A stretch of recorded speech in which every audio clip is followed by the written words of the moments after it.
किया गया था कुछ दिन पहले, जहां खालिद आपको रोकना चाहते हैं। इस वक्त बड़ी खबर आपको बता रहे हैं, पाकिस्तान ने एक बार फिर से परमाणु हमले की धमकी दी है। पाकिस्तान के विदेश मंत्री ने एक बार फिर से गीदड़ भभकी दी है और पाकिस्तान के विदेश मंत्री ने परमाणु हमले की धमकी दी है। इस वक्त की बड़ी खबर, पाकिस्तान की तरफ से एक और गीदड़ भभकी आई है। एक बार फिर से वो सीधे चले गए हैं परमाणु बम की ओर, क्योंकि जानते हैं कि सेना नाकाम है, किसी काम की नहीं है। इसलिए बार बार वो ये मान लेते हैं कि हम तो 2 दिन में ही ये युद्ध हार जाएंगे और बार बार परमाणु हमले की तरफ चल देते हैं। एक बार फिर से परमाणु हमले की बात पाकिस्तान के विदेश मंत्री ने कही है। पाकिस्तान के विदेश मंत्री की तरफ से गीदड़ भभकी, इसे कहेंगे कि चौथी पांचवी, पता नहीं गिनते गिनते आप थक जाएंगे, लग रहा कितनी बार इस तरह की धमकी दे चुके होंगे। लेकिन तगड़ी चोट लगी है पाकिस्तान को।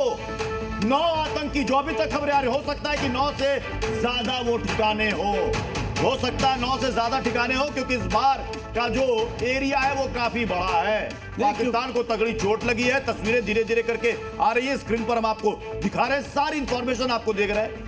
पंजाब में सबसे बड़ी बात है कि पाकिस्तान के पंजाब प्रांत में मरियम नवाज ने, थोड़ी देर पहले हमने खबर दिखाई थी, इमरजेंसी लगाने की मांग की थी, वहां पर इमरजेंसी लग गई है। पाकिस्तान के पंजाब प्रांत में इमरजेंसी लग गई है। दूसरी, इसे यह भी समझिए कि जहां जहां अटैक हुआ है, चाहे वो बहावलपुर हो, चाहे वो मुजफ्फराबाद हो, चाहे वो कोटली हो, और पाकिस्तान का पंजाब सूबा और ये हाफिज सही पंजाब प्रांत में ये इमरजेंसी लगने का मतलब ये है कि जो फैसलाबाद की चर्चा हो रही थी, फैसलाबाद पे एक जो है वो अड्डा भी, वहां पे भी नेस्तनाबूद किया गया है।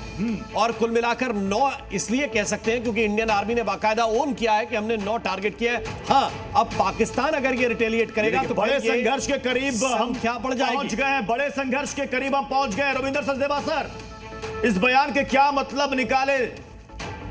विदेश मंत्री कह रहे हैं बड़े संघर्ष की तरफ, क्योंकि उन्होंने कहा कि हिंदुस्तान ने जंग छेड़ दी है। यह बयान है पाकिस्तान का। देखिए, पाकिस्तान तो शुरुआत से ही न्यूक्लियर की धमकी और इस तरह की बातें करता है, और वो इसलिए करता है, वो ये चाहता है कि जो इंटरनेशनल कम्युनिटी है, दुनिया के देश भारत के ऊपर प्रेशर डाले कि भारत एक्शन ना ले।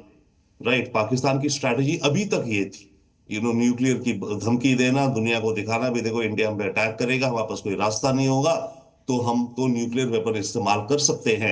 उसके जरिए पाकिस्तान दुनिया के लीडर्स में या गवर्नमेंट्स पर डर डालना चाह रहे थे कि वो प्रेशर बनाए इंडिया के ऊपर, ताकि इंडिया एक्ट ही ना करे, जो अभी हमने कर दिया है।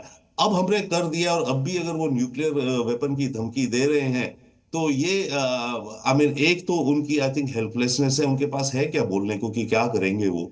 राइट, उनके पास तो एक ही बड़ी चीज है कहने को कि हमारे पास न्यूक्लियर वेपन है, तो वो कहेंगे yes once again world capitals के ऊपर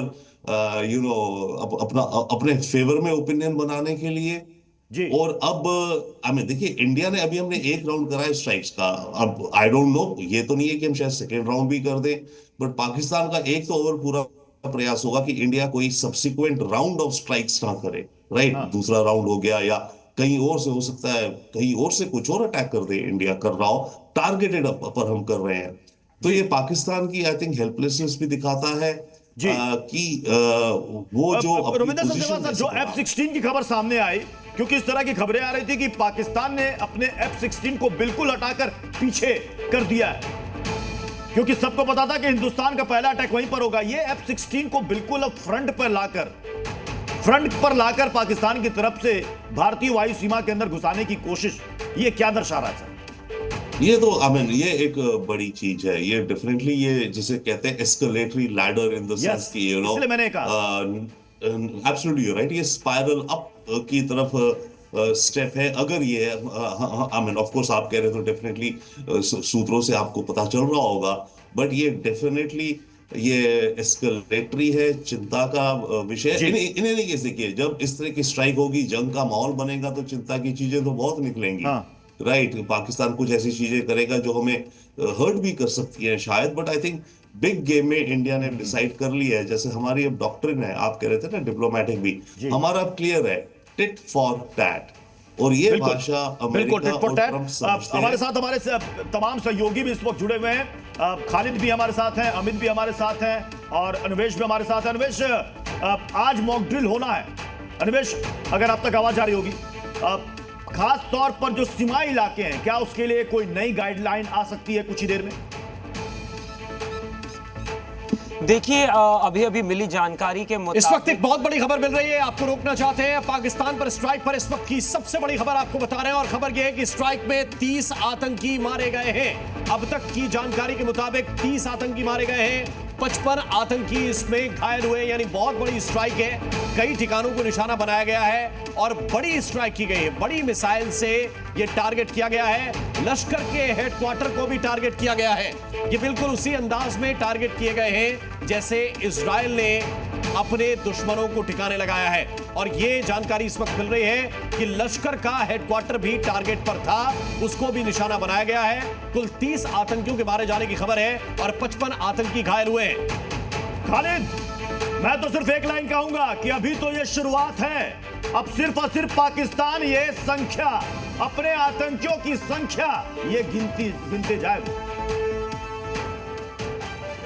बिल्कुल, मैं आपको बता दूं, जैसे ही वक्त बीतेगा इस पूरे जो अटैक है किया गया है उस पर जो कड़ियां हैं वो जुड़ेंगी और जो मृतकों के जिनको मार दिया गया है उनकी संख्या बढ़ सकती है। अब तक जो खबर आ रही है उसके मुताबिक 30 के आसपास बताया जा रहा है कि मार दिए गए हैं और 55 के करीब जो है घायल है।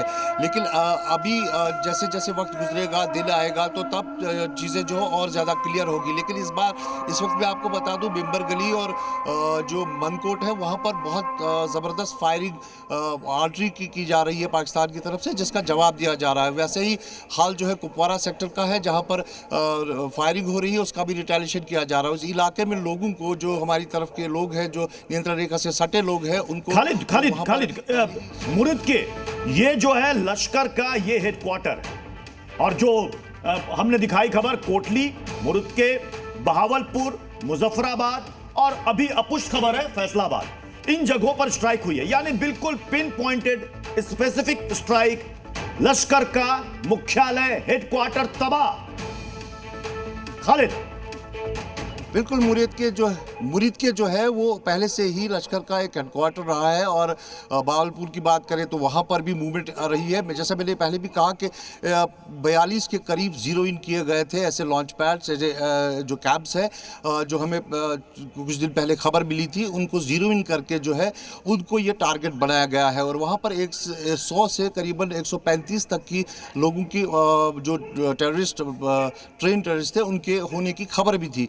तो उन्हीं जगहों को जो है स्पेसिफिक टारगेट किया गया है। नाउ ऐसे जो जगहों पे, लोकेशंस पे टारगेट किया गया है। तो हो सकता है ये जो खबर है 30 की वो बढ़ भी सकती है और बड़े नाम भी कुछ सामने आ सकते हैं। लेकिन अभी इस वक्त कौन कौन उसमें मरा है, कौन बड़ा नाम है, ये थोड़ा कहना मुश्किल है, क्योंकि अभी चीज़ें हौश-पौश में हम दर्शकों को नहीं बताना चाहते।